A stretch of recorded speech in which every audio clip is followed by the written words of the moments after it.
jenderal besar. Jelas Pak, saya nggak bohong ya nih. Saya bener, saya suka dari latar belakang 7 Panglima Jenderal Besar. Terus ada orang yang bisa ditunjuk langsung oleh Soekarno untuk melanjutkan dia jadi presiden, itu cukup. Aslinya si Ahmad Yani gitu ya. Itu kan Soekarno yang digadang bakal jadi presiden seumur hidupnya, malah Soekarno sendiri untuk menunjukkan Jenderal Ahmad Yani. Nyatanya iya. Itu yang dicari-cari ibu itu ya. Ibu saya tuh dekatnya ke saya. Nah, makanya pas sakitnya juga nyari kamu terus. Iya, jadi saya terus. Jadi kalau pas ada kamu di sampingnya tenang gitu ya. Nggak juga. Ya. Nggak juga. Gimana? Jadi anehnya beliau nih, pas saya jauh, saya dicari, saya ada, saya dibiarin. Ini yang kemarin, kondisi yang kemarin. Dan yang pas kondisi di rumah juga gitu. Saya tetap dampingi, cuma dia bilang saya nggak mau dirawat sama yang cowok, saya mau yang sama yang cewek, yang gemati. Yang gemati, ya akhirnya bulik saya kan yang tahu. Saya cuma kayak sesekali datang ibu saya, udah makan belum bu, pijetin kaki. Satu hari dia bakal sembuh, nanti dia habis sembuh, nanti dia kumat lagi, ntar pemulihan lagi, sembuh lagi, kumat lagi, pemulihan lagi, gitu terus. Sama beliau halusinasi, kayak ngiranya saya sudah dikorbankan pas Idul Adha kemarin. Itu saya ketawa pas. Ya, gimana emang ngomongnya? Nggak tahu. Ya, saya ngomong gimana? Saya kan pas hari pertama Idul Adha itu saya nelpon ibu saya. Itu saya kemarin lihat Bayu kena korban, sudah disembeli, sudah mati gitu. Gitu terus, Sa. Lah ini saya siapa, Bu?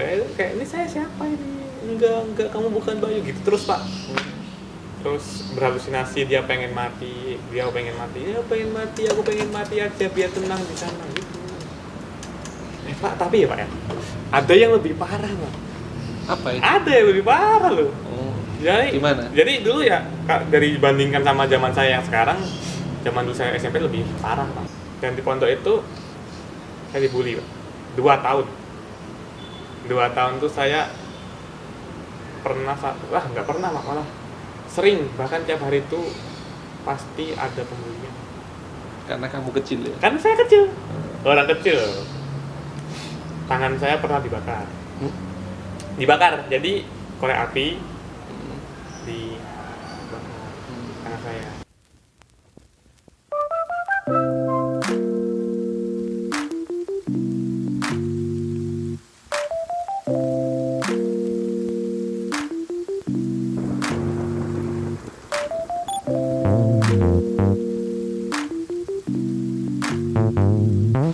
Bayu, ya hari ini benar saya itu sedang dikerjain sama anak Imam.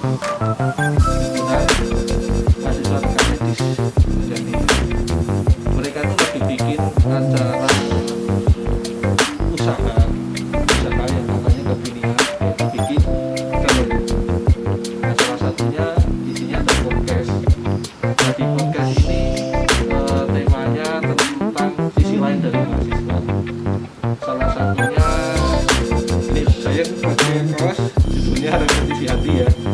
Ini bukan karya teman kamu si Ida Rebika, yaitu dia kemarin bikin buku novel. Jadi ternyata di luar aktivitas kampus dia sempat nulis, makanya saya apresiasi. Sebenarnya mau undang dia ke sini cuma karena dia lagi mudik, sehingga saya undang kamu dulu ke sini.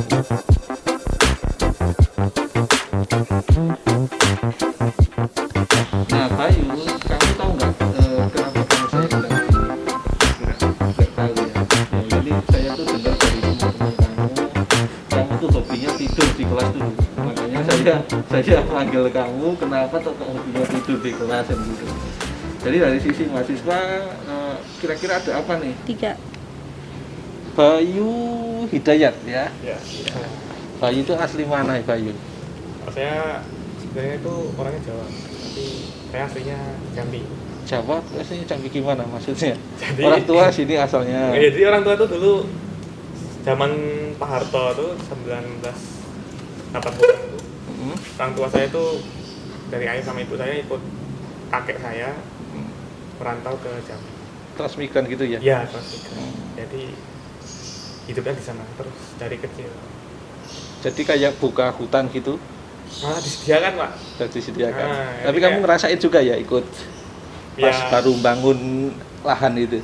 Saya merasakan pahit kehidupan juga sih Pak. Gimana itu ceritanya? Jadi dulu orang tua saya itu malah hidupnya tuh tidurnya malah di gudang SD. Gudang SD. Iya, itu kecil. Ya kan bukannya dari pemerintah disiapin ya kalau transmigran itu rumah gitu? kakek. Rumah kakek. Oh, rumah kakek. Jadi yang transmigran itu kakek ya, bukan? Iya, bukan ibu. Ibu kan anak.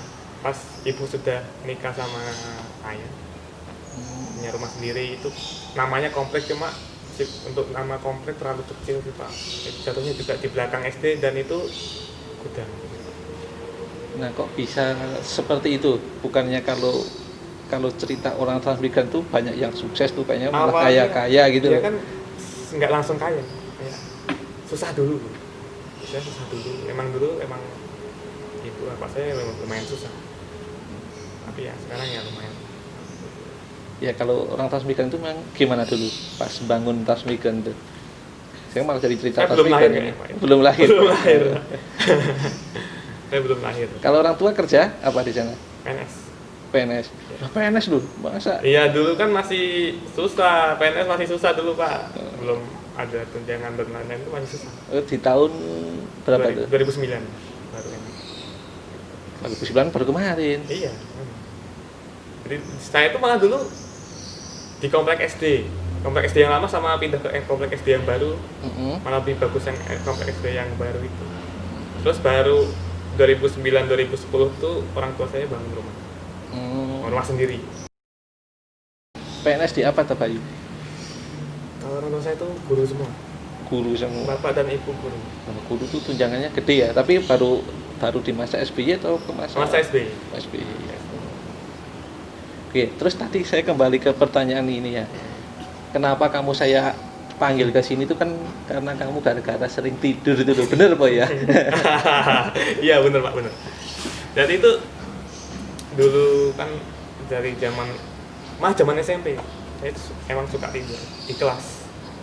Mungkin karena bangun subuh kurang tidur malam, terus saya tidur dan saya itu juga sering insomnia, kayak kesusahan tidur. Ada masalah gitu? Ya itu salah satunya mungkin insomnia. Yang masalah lainnya mungkin yang lebih sering saya alami itu misalnya nge-game sama nonton film. Gara-gara game. Iya, Lebih banyak game atau film?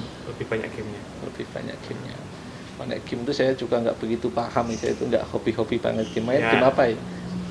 Dari game PC kayak Dota dan lain sebagainya itu saya suka. Tapi anak-anak sekarang tuh yang main-main game itu malah banyak dapat penghasilan dari game itu.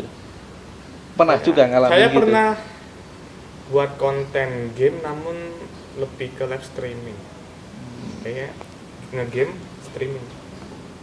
Tapi ya susah Pak, saya share di grup teman-teman gitu ya, paling yang nonton cuma teman-teman doang. Berarti kamu sering bergadang tuh bikin konten YouTube gitu? Iya. Oh. Kayaknya rame tuh PUBG ya? Apa? Dulu PUBG rame Pak. Masih rame tuh Saya sampai sekarang? beli itu dulu.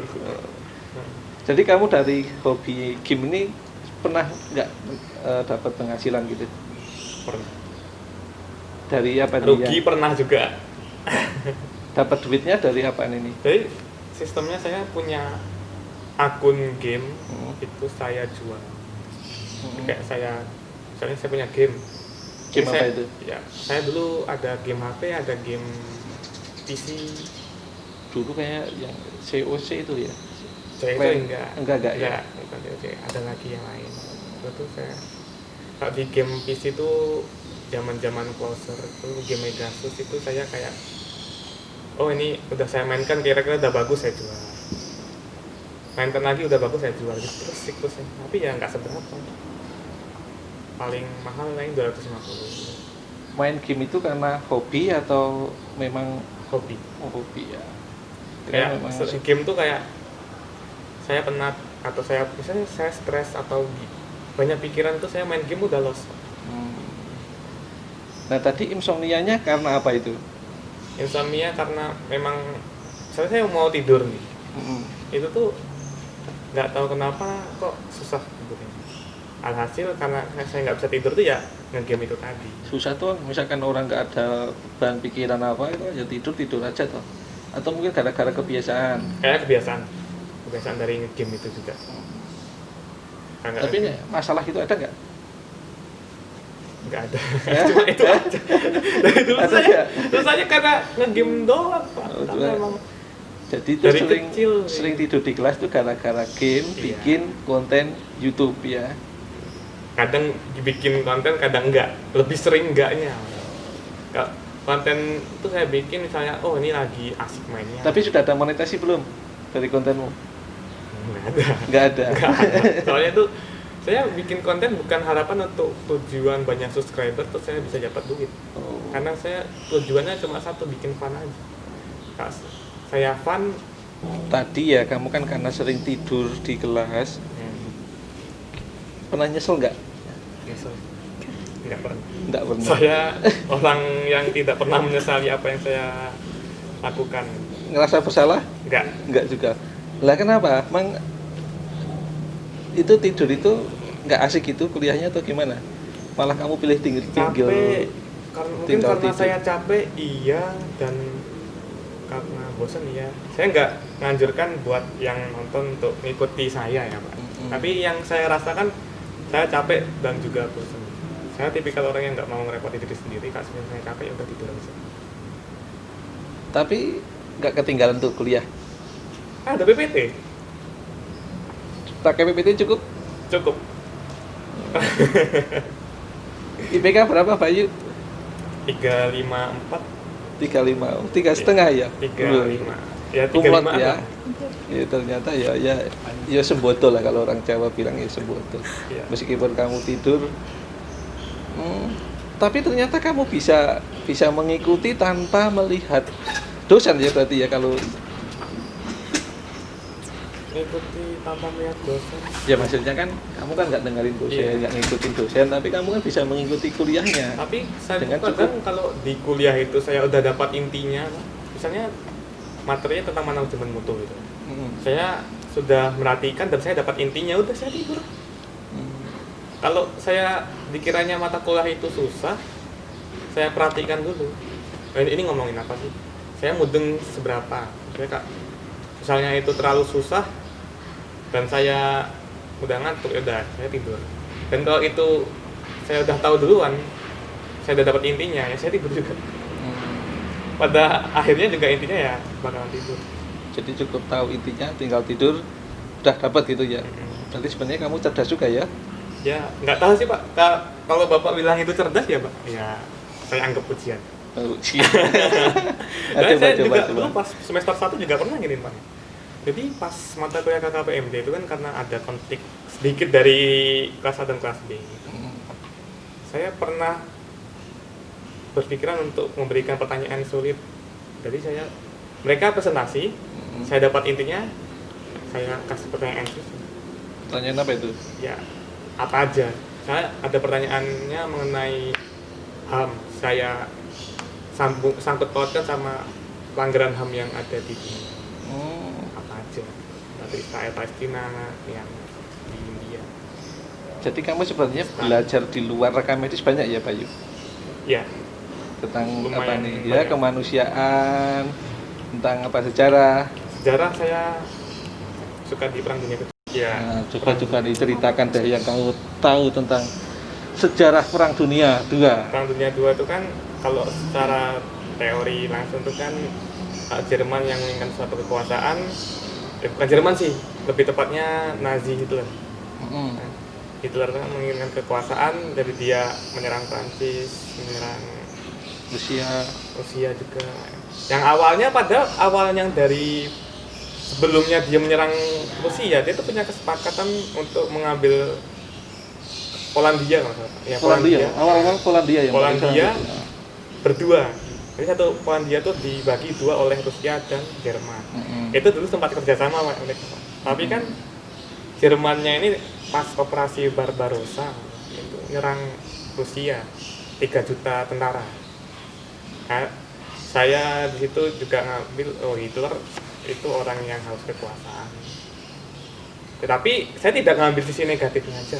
Ya, Hitler kan sebenarnya kan juga keren juga tuh orangnya ya. Iya. Dia tuh pernah keluarin di bukunya ya, buku tentang perjuangannya Mein waktu Kampf. di Mein Kampf, tentang di waktu di penjara ya dulu ya. Dia kan Nah. dulu sebelum dia jadi pemimpin Nazi kan dia juga seseorang yang dari keluarga kecil. Australia kan tinggal di Australia, dia juga dapat Oh, Australia. Austria, Ah, ya, Austria. Austria. Austria. Dia kan kecilnya juga yang baik pada dia hanya ibunya, ayahnya kan juga sering nyiksa dia. Dia sebenarnya termotivasi untuk menjadi pemimpin Jerman kan karena kaum Jerman kalah dari Perang Dunia Pertama terus ditindas oleh orang Inggris tuh. Jadi sebenarnya yang saya ambil nilai positif dari Hitler, dia mampu membangkitkan Jerman menjadi kekuatan yang menjadi negara yang superpower pada waktu itu. Itu yang nilai yang positif yang saya ambil dari beliau. Kok dia sisi lain Jerman itu dia harus membayar dari kerugian Perang Dunia I, tapi dia berhasil untuk mendongkrak Jerman dengan meningkatkan populasi Arya. Ya, mungkin juga tidak bisa ya untuk saat ini ya, mungkin untuk pencapaian seperti Hitler pada waktu itu ya. Dengan kondisi saat ini loh, jarang toh negara yang bisa seperti Jerman waktu itu gitu. Iya. Untuk mengaca dari kondisi negara yang sekarang kayaknya Tapi susah ya Pak. saya juga lihat misalkan kayak seragamnya Hitler itu keren. Iya. Ya, itu kayaknya nilai seninya tinggi gitu loh. Mungkin ya itu kayak meningkatkan kewibawaannya juga. Si Hitler bukannya mungkin kayaknya waktu sebelum sampai di militer dia kayaknya hobi di seni juga ya. Iya, dia suka gambar. Dia suka gambar. Nah kalau ngomong-ngomong dari Jerman nih, setelah dia terlalu arogannya Hitler untuk menguasai Rusia cepatnya padahal itu perang musim dingin kan, Jerman kan kalahnya karena itu Pak. Salah satu penyebab Jerman kalah. Dia Karena alam ya. iya. Alam kan bagi Uni Soviet tuh kayak teman sejatinya bagi musim dingin loh Pak. Nah, kalau dari sisi Uni Soviet, sosok Stalin ini yang saya suka, dia mampu mengcounter balik, istilahnya menyerang balik Jerman yang pas itu masuk ke daerahnya. Itu kalau tidak ada musim dingin mungkin aja bisa kalah mereka. Iya, jadi ketolong sama alam Iya, gitu ya. ketolong juga sama kondisi alam. Dan juga si Hitler ini siapa itu waktu itu yang nyerang di Rusia. Yang nyerang Rusia kan Jerman. Iya, maksudnya si Rusia jenderal di lapangannya itu loh. Kan harusnya mungkin mundur lah atau apa ya kalau sebenarnya kan yang pernah kalau saya tonton dari salah satu video di YouTube itu, dia juga bahas tentang Perang Dunia II.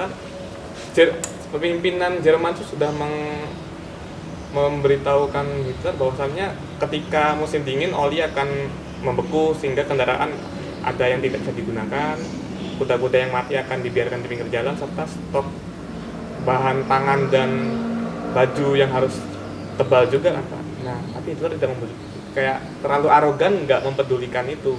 Alhasil malah jadi bumerang untuk dirinya sendiri. Tapi pernah dengar juga ya si Hitler itu meninggalnya di Surabaya, pernah dengar? Ah itu mungkin banyak konspirasi, itu masuk ke konspirasi Pak. Ya, tapi faktanya nggak tahu loh ya. Nggak tahu. Ya, cuma pernah dengar kalau si Hitler itu meninggalnya di Surabaya dengan nama Dr. Poch. Ya itu salah satu konspirasinya itu. Kalau yang dari sejarah sendiri itu yang tertulis di buku sejarah itu kan dia meninggal di bunker. Itu salah satu, itu kalau saya masuk konspirasi banyak Pak konspirasinya. Makanya itu ada yang dibilang dia mati di Indonesia lah, ada yang di bunker itu dan lain sebagainya, masih banyak. Tapi yang saya yakinin ya mungkin salah satu konspirasi itu ada yang benar, tapi pasti ada fakta. Kalau yang saya paling percaya ya dia mati di bunker itu. Nah, menurut kamu lagi nih, sisi positifnya lagi dari si Hitler apa? Ya, dia pekerja keras. Dia mampu bangkitkan suatu negara yang terpuruk itu susah loh Pak. Itu kan dulu Jerman terpuruk harus membayar kerugian dari Perang Dunia I, penindasan bangsanya sendiri. Kalau setelah kalah perang, ya itu kan terus Jerman dari Jerman pada Jerman Timur gitu. Iya, itu masuk ke pasca Perang Dingin. Itu masuk ke Perang Dingin. Ini anak rekam medis malah Sejarah. sejarah ya. Kan mungkin salah jurusan kali ya. Saya suka sejarah dari Perang Dunia itu karena tokoh-tokohnya tuh saya suka tokohnya, tokoh pimpinannya tuh saya tahu kayak bisa menyerapi kelebihan sama kekurangannya. Contoh Joseph Stalin pimpinan Uni Soviet, dia yang mampu memimpin Uni Soviet pada saat itu, tapi di sisi buruknya saya juga dapat. Dia orang yang kejam dan diktator. Sampai pas dia meninggal itu tidak ada dokter yang berani ngoperasi dia karena takut sama dia. Salah satu contohnya aja deh, kayak penjara Gulag. Yang Gulag banyak lah. Penjara Gulag tuh penjara yang orang yang misalnya yang mengkritik sedikit dari Stalin masukkan ke Gulag, dan di sana bersiksa gitu. Jadi kalau yang diktator itu Ada kelebihan tetap. ini wahnya di luar, tapi di dalam yang ngerasainnya Nah, sengsara gitu iya, ya. Iya, setuju. Saya Gitu. benar setuju. Terus ya, tapi di Uni Soviet sendiri kan salah satu contoh pemberontakan rakyatnya sendiri kan kota Stalingrad yang diruntuhkan. Semua patung-patung Stalin juga diruntuhkan, terus kota nama Stalingrad diganti jadi Volgograd. Nah, itu kan salah satu contohnya itu. Kalau itu setelah Stalin mati sih.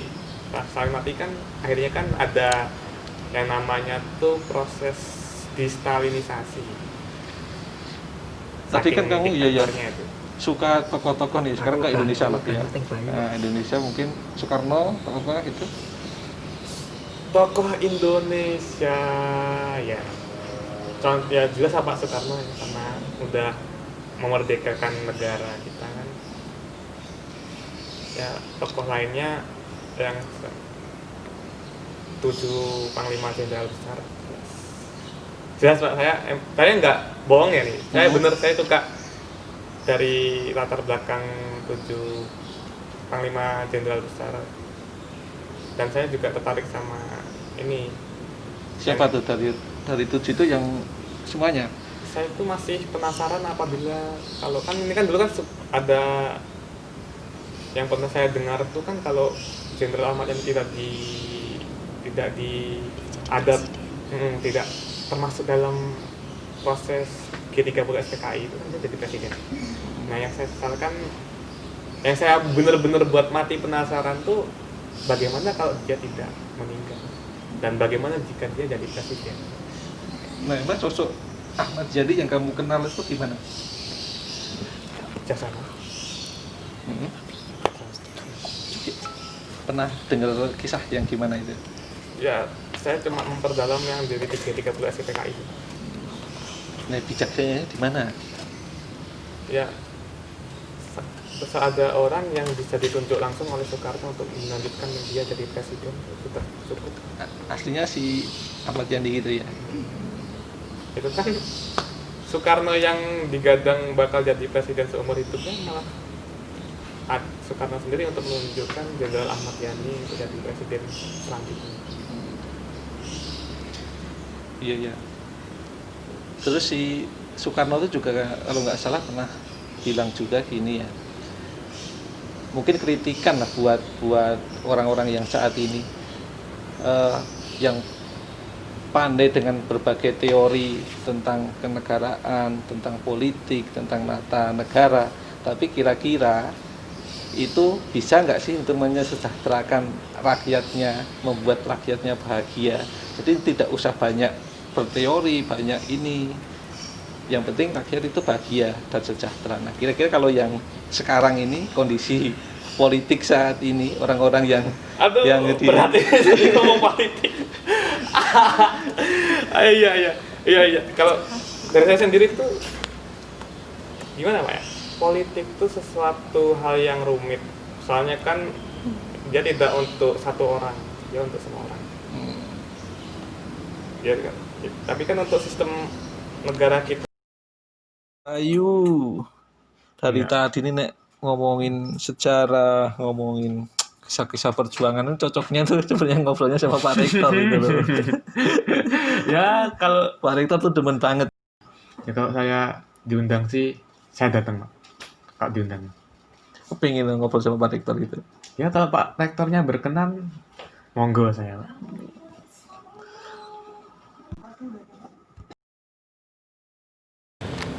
Nah, kembali ke konsepnya kemerdekaan ya.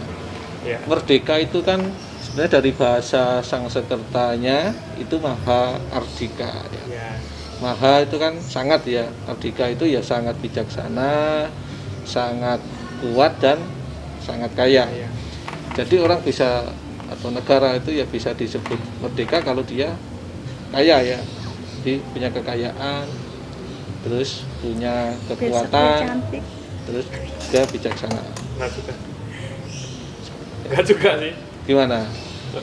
Ya kan gini, kalau orang kaya kan bisa dimanfaatkan kekayaannya sama Contohnya orang sekarang kuat. orang yang bijaksana sama orang yang kuat tuh malah ngincernya kekayaan gimana? Oh, jadi sekarang nomor satu kekayaan ya. Iya. Coba gimana itu? Orang jadi polisi punya kekuatan, punya kebijaksanaan atau jadi apa? Kaya. Kaya udah nggak berlaku lagi kan? Orang Dan masuk juga, dunia politik, jadi jangan politik, politikus, nyalon. bahkan politik, jangankan politik Pak, negara aja juga ada yang kayak gitu. Mm-mm. Ada orang yang kuat dan bijaksana, tidak bijaksana menurut saya. Negara yang lebih kuat aja malah menindas negara yang lemah dan untuk mencari kekayaannya dia sendiri. Contohnya apa? Israel, Mm-mm. ya kan? Konsep kemerdekaan itu kayak udah nggak ada lagi. Jadi kalau di era global ini nomor satu sekarang kekayaan ya. Iya. Kekayaannya dilandasi dari kekuatan atau kebijaksanaan. Bahkan orang yang seharusnya bijaksana, mohon maaf ya mungkin ada kutip entah ustadz lah entah kiai, malah dengan keustatannya untuk nyari uang gitu. Bisa aja. Itu bijaksana kan? Katanya tujuannya untuk uang gitu. Jelas Pak, mereka ceramah Eh, dapat uang. dapat. Dapat dong, Iya. tentu saja. Dapat dong. Tapi enggak semua ya, enggak semua Ya, nggak arahnya semua, ke situ. ya nggak tapi semua orang yang tidaklah bakal dapatnya ngincer itu. duit. Ya nggak semuanya, pasti ada lah beberapa. Tapi memang kebanyakan sekarang faktanya Bahkan- menurut kamu gitu ya. Bahkan ada dokter, maaf bukan dokter, dukun yang berkedok ustadz. Apa? Dia mengambil suatu kebijaksanaan orang lain untuk mendapatkan kekayaan. Nggak usah jauh-jauh deh Pak, orang tua saya dia berobat. Mm-mm. Dia berobat pernah ke yang katanya ustadz, tapi aslinya dari kampret. Akhirnya mereka mengambil status kebijaksanaan orang lain untuk jadi kaya, dan orang yang kayak gitu ya nggak bisa saya anggap merdeka. Jadi, orang tua kamu sakit ya? Iya, Kapan sakitnya? dalam Masih sakit? masih. Itu pas waktu kapan itu sih? Ya udah lama sih itu Pak, tapi ya udahlah. Yang udah kejadian itu ya udahlah. Katanya masih banyak orang yang mengambil kebijaksanaan dan mendasarkan kekuatan hanya untuk sebatas mengambil suatu kekayaan. Ya kalau dalam hal ini sih memang ya fakta sih ya. Misalkan kalau rumah sakit ya, Iya. itu kan arahnya juga sosial ya kan? Ya. Arahnya sosial. Pendidikan juga arahnya sosial ya kan? Iya. Tapi fakta juga memang ada ya rumah sakit komersil banyak ya kan? Dunia pendidikan komersil juga banyak ya. Ya. Gak usah jauh-jauh deh Pak. Pasti ada kampus yang juga mengincar kekayaan. Pasti ada dong. Pasti, tentu saja bukan kampus ini dong. Tentu saja bukan. Ya kalau sini ya hasilnya kayak kamu itu ya, orang rekam medis mikirnya tentang kemerdekaan, tentang nilai kejuangan itu ya. Ya, saya rekam medis gak cuma mikir rekam medis doang dong. Ya. Saya juga kadang menanggapi sesuatu yang menurut saya itu harus saya tanggepin, ya saya tanggepin. Tapi saya lebih cenderung ke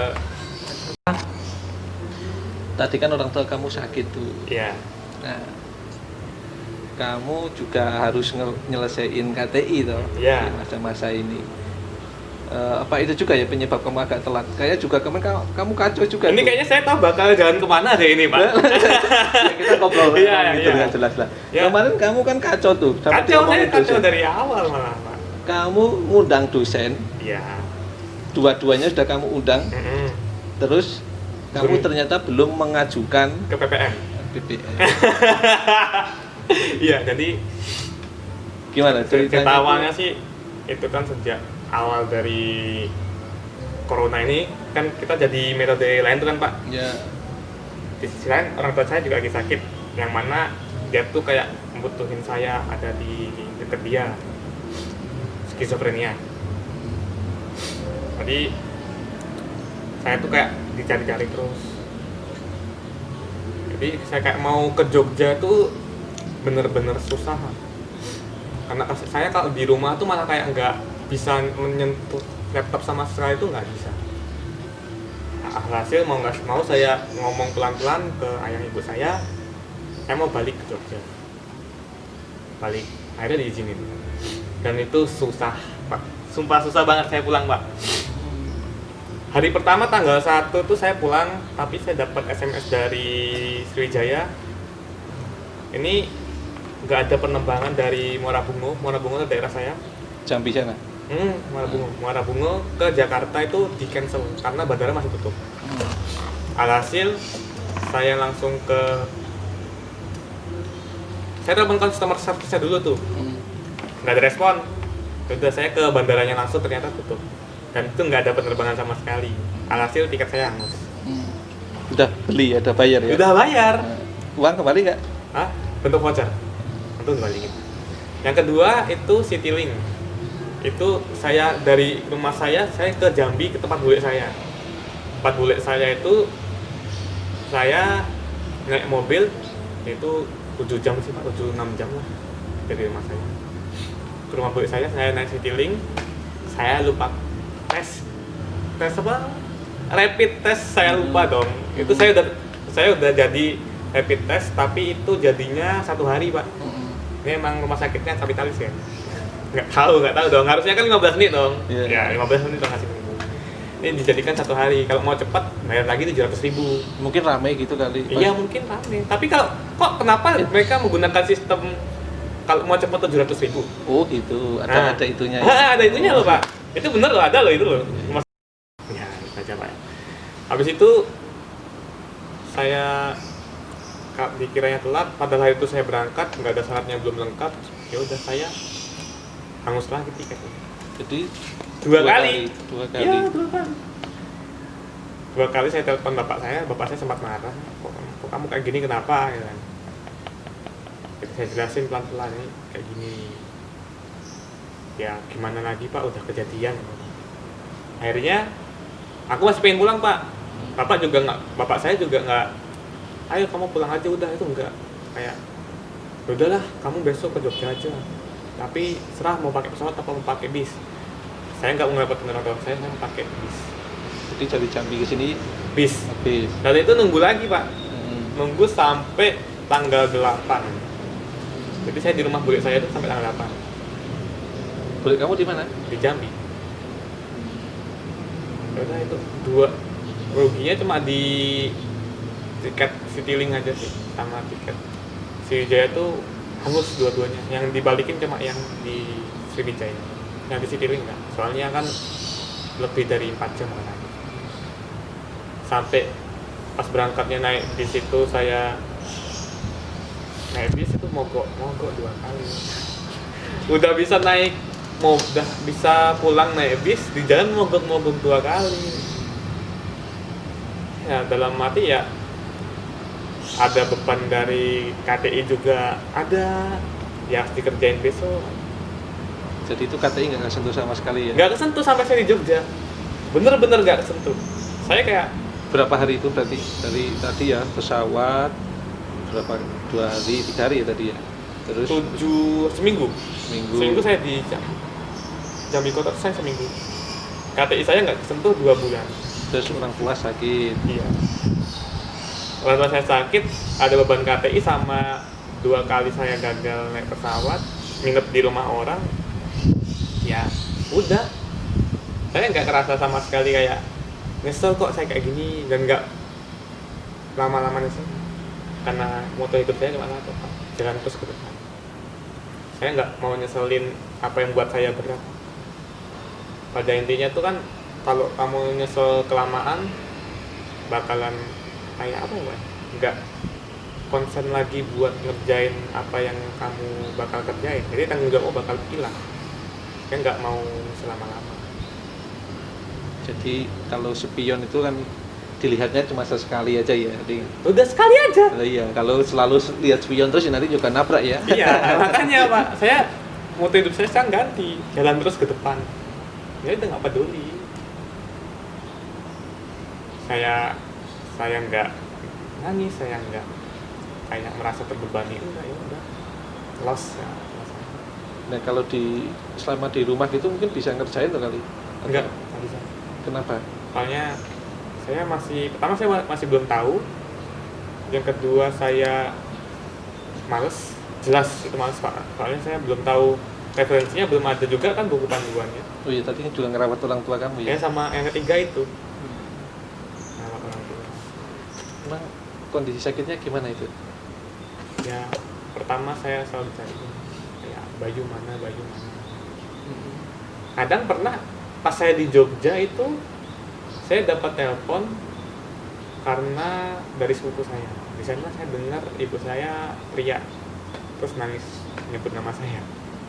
Karena ada orang yang, Jadi kalau ada kamu, ya ibumu pokoknya tenang jangan gitu? jangan ada orang yang ngomong namaku di depan dia. Pasti beliau bakal kepikiran terus langsung kebawa emosi. Jadi kamu tuh anak kesayangan itu ya? Ya, saya nggak mau dibilang gitu tapi nyatanya iya. Itu yang dicari-cari ibu itu ya? Ibu saya tuh dekatnya ke saya. Nah makanya pas sakitnya juga nyari kamu terus? Iya, jadi saya terus. Jadi kalau pas ada kamu di sampingnya tenang gitu ya? Nggak juga. Ya. Nggak juga. Gimana? Jadi anehnya beliau nih, pas saya jauh, saya dicari, saya ada, saya dibiarin. Ini yang kemarin, kondisi yang kemarin. Dan yang pas kondisi di rumah juga gitu. Saya tetap dampingi, cuma dia bilang saya nggak mau dirawat sama yang cowok, saya mau yang sama yang cewek, yang gemati. Ya akhirnya bulik saya kan yang rawat. Saya cuma kayak sesekali datang ibu saya, udah makan belum bu, pijetin kakinya udah, terus pergi lagi. Jadi nanti saya dicari lagi, saya datang lagi. Udah gitu aja. Pokoknya intinya saya jauh, saya dicari, saya deket, saya kayak biasa aja ibu. Gitu. Nek, kondisi aktivitas normal ibu atau memang di Kasur. di kasur aja, nggak bisa ngapa-ngapain gitu ya? Atau gimana? Soalnya yang kebatasi sama fisik dia, yang satu hari dia bakal sembuh, nanti dia habis sembuh, nanti dia kumat lagi, ntar pemulihan lagi, sembuh lagi, kumat lagi, pemulihan lagi, gitu terus.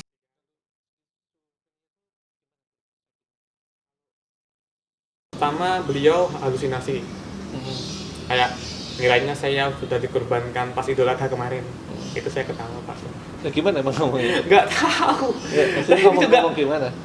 Saya kan pas hari pertama Idul Adha itu saya nelpon ibu saya. Itu saya kemarin lihat Bayu kena korban, sudah disembeli, sudah mati gitu.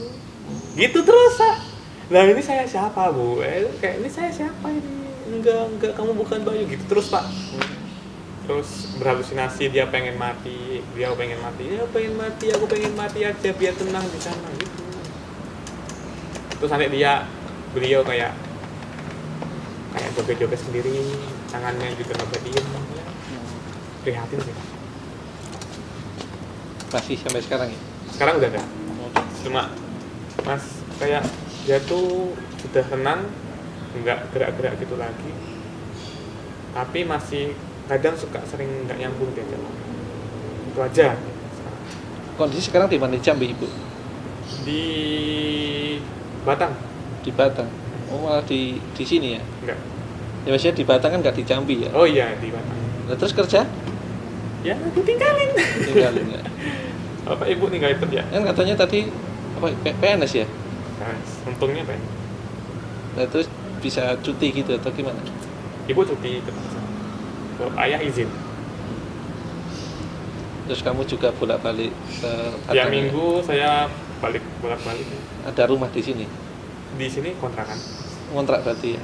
Namanya si ibu juga ngontrak ya. Ibu sama ini mertuanya kakak. Jadi besan. Kakak besan. Itu yang membuat kamu agak terlambat sedikit. Iya. Tapi bukan terlambat lah, udah selesai toh. Udah seminar hasil juga. Udah yudisium. Belum.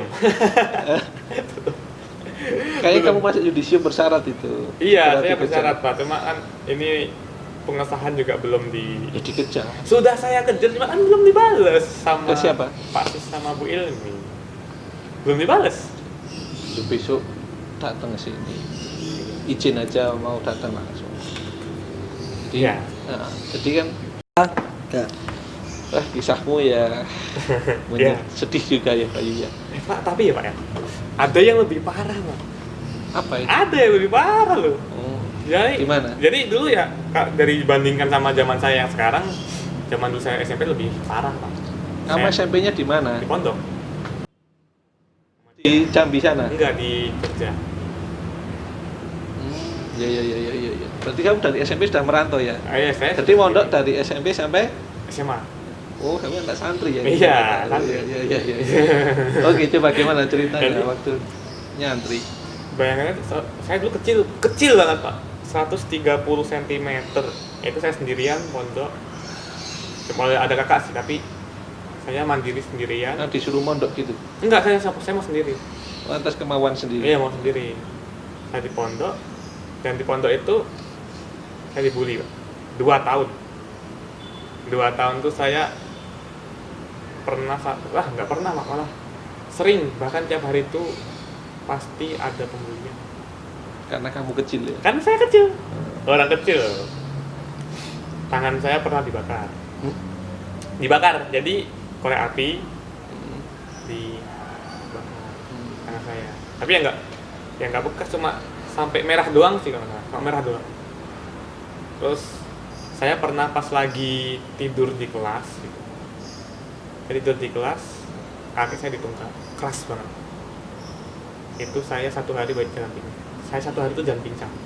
Tungkak tuh kayak ini, kuku terus keras banget. Saya pincang Pak 1 hari.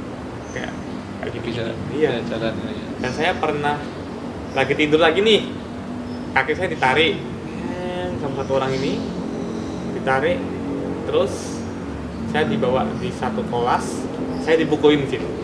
Nggak tahu sebabnya apa. Kamu dipukulin nggak ada sebab? Iya, nggak tahu sebabnya apa. Dia nggak ada angin, nggak ada hujan, mungkin dia langsung ngukulin saya. Saya dipegangin 2 orang, iya 2 orang megangin saya, tangan dipegang, terus saya kayak di apa ya, kayak ditahan, dijatuhkan di bawah kan Pak. Kayak saya tuh biar nggak bisa berdiri. Pernah. Nah, terus kamu Saya nggak bisa ngelawan. ya. Saya dulu tuh mau ngelapor, tapi takut saya dibully lagi. Lebih parah takutnya kan. Jadi Saya kamu nggak lapor, nggak lapor, nggak cerita sama orang tua, nggak cerita sama orang tua, telepon gitu. nggak pernah. Saya ngomong yang seneng, yang bahagia ya Pak. Jadi- Saya nggak mau ngebeban orang tua saya lagi. Jadi Itu kayak- daripada kamu bikin Soalnya kalau beban pikiran orang tua, mendingan saya, kamu diem. saya angkat sendiri. Mungkin ada teman saya yang tahu, yang lihat saya itu main tahu lah. Ya kamu Nggak- curhatnya sama siapa? Nggak ada. Kamu nggak cerita sama Saya tuh siapa? nggak pernah cerita ke siapa-siapa. Jadi beban bully saya itu saya ambil sendiri. Selama 2 tahun. 2 tahun. Dan itu bener-bener tiap hari mesti ada teror Pak. Tiap hari. Tiap hari. Bahkan dulu kan tangan saya pernah kayak ini kan, patah kan, tangan saya pernah patah. Itu pas saya lagi keadaan kayak gitu, saya pernah dibully juga Pak. Kondisi patah.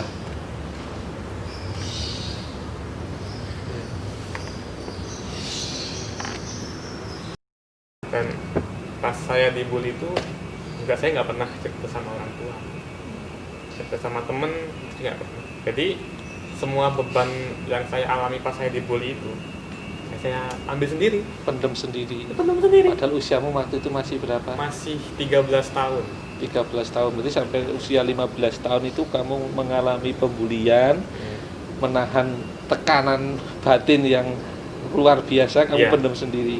Iya, saya walaupun pernah kayak saya tuh sebenarnya pas dibully tuh saya menangis bukan karena kenapa saya dibully, karena sakit Pak.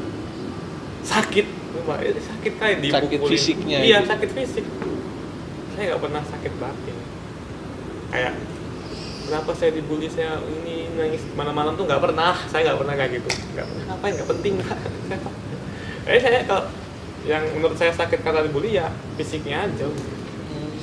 Jadi kalau batinnya malah kamu nggak ngerasa nggak apa-apa. Batin saya lebih Aslinya pasti kenapa-napa, tapi kamu mungkin cara Iya. kamu menanggapinya. menanggapinya saya Nah, beda. Gimana cara kamu menanggapi agar kamu itu kuat? Saya membenci orang itu, Pak. Saya bakal benci orang itu sampai dia minta maaf sama saya.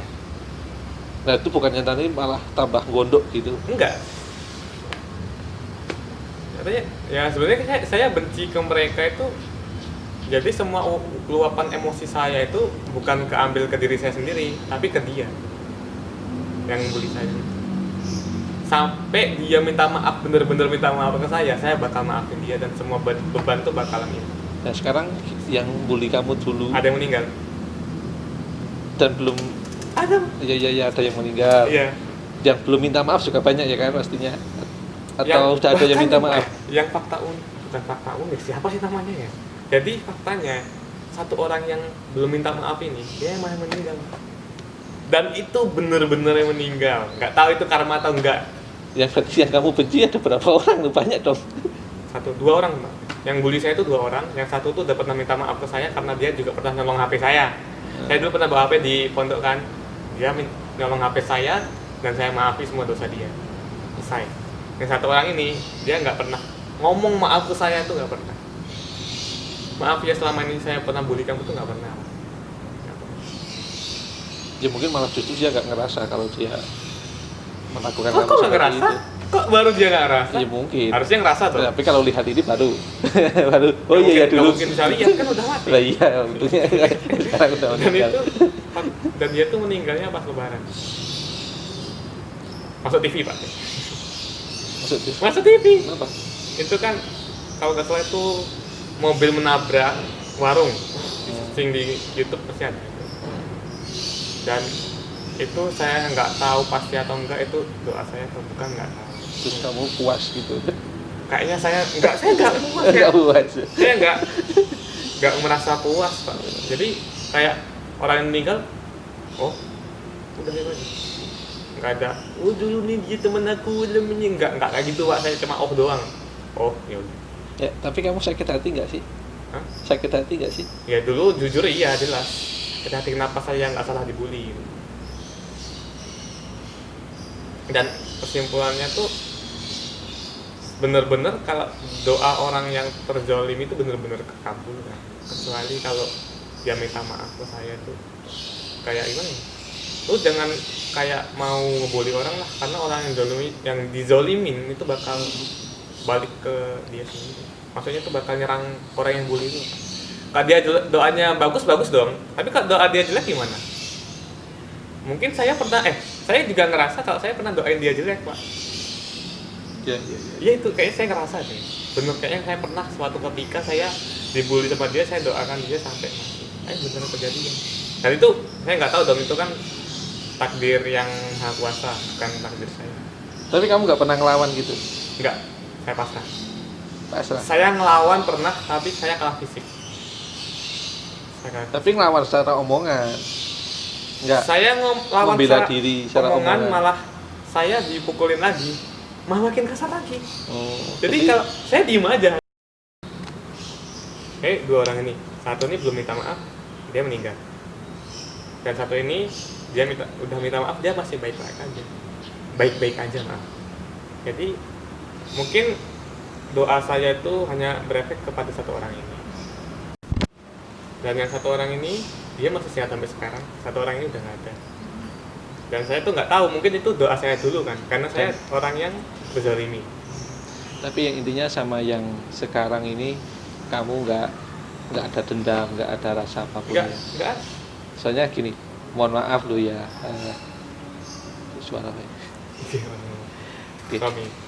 Mohon maaf loh, misalkan kan ada cerita-cerita, banyak cerita ya orang yang menjadi sangat kejam itu ya karena dulunya pernah dikejami orang kan? Iya.